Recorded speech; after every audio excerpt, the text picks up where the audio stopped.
Quel personnage de Squid Game saison 3 pourrait survivre dans Alice in Borderland Metro? On voit ça ensemble dans cette vidéo, étant donné qu'en réalité, il y en a pas tant que ça, il y en a vraiment pas tant que ça. Évidemment, le plus évident, les frères, c'est 333. Est-ce qu'il y a réellement débat, s'il vous plaît? Est-ce qu'il y a réellement débat? 333 finalistes, le mec qui a fait le plus de kills dans la série, le ratio intelligence et puissance, en fait, il n'y a pas mieux. Il est juste trop intelligent, il est trop malin. C'est un mec qui est un peu comme un, bon, toute proportion gardée, hein, comme un Chicha, comme un Alisu, bon, un moins intelligent, mais qui en plus ça est plus débrouillard, tu vois, physiquement il peut faire plus de choses.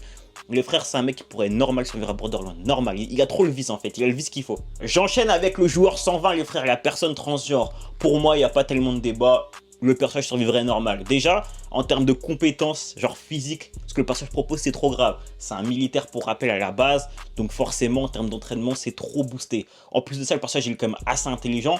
Il a un peu de grosse intelligence en termes de performance, mais on sait qu'il est très intelligent.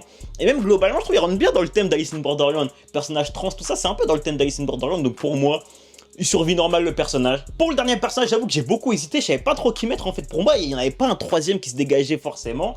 Mais je suis parti sur Namgyu, les frères, genre 124. En fait, ce bug là, il est trop fou. Je vois un peu comme le gars, comment il s'appelle dans Alice in Borderland, le gars qui a plein de piercings là. Le fou. Alors vous voyez, celui qui est brûlé, vous voyez très bien de qui je parle. Je vois un peu comme ce personnage là, en mode il est trop fou. Et en fait sa folie lui permettrait de survivre dans Borderlands. On sait que Borderlands les gars c'est beaucoup de folie.